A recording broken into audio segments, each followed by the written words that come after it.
are a major reward system and have been in our culture, particularly in the West, for decades, especially in other sectors that have been recognized. Music, you have the Grammys, you have Oscars for movies, you have the Tonys, you have the Emmys. There's several different awards there all over the world to recognize different forms of art.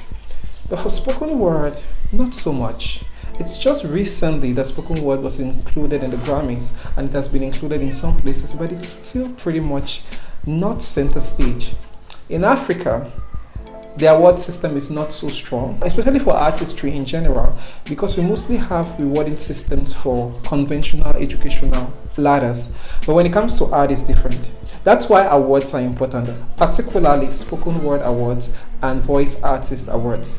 There are not enough of them outside, and in Africa, we are fortunate to have in recent times the African Podcast and Voice Artist Awards, which recognizes excellence in voice artistry, in podcast, as well as spoken word art. I was honored to be the first spoken word artist of the year for the African Podcast and Voice Artist Awards, and it is my honor to be a judge for the next edition of the award. Every human being wants to be seen, wants to be heard, wants to be accredited for the work that they do. And awards are a major rewarding system. Unfortunately, these awards are not so many. When I received the Spoken Word Artist of the Year awards, I was very excited because it really did encourage me and my organization.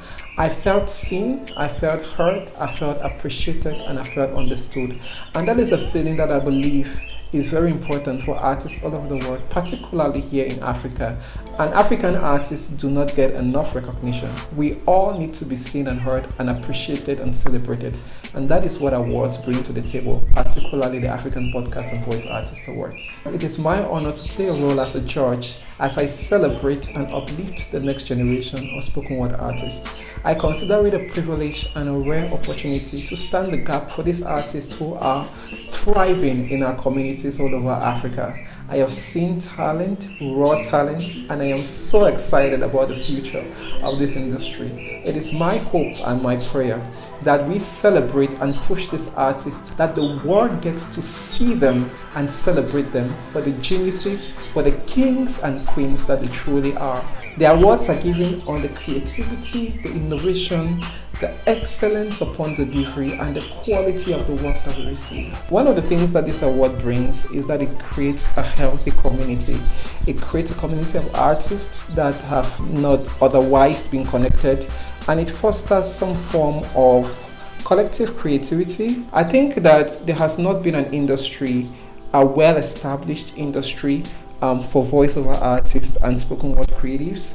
And this is one of the pioneer initiatives that really creates that community beyond an award, beyond some recognition, beyond some celebration, is the community and the ability to stick together and to support one another. And I believe that's the epitome of the African Podcast and Voice Artist Awards. It creates this community.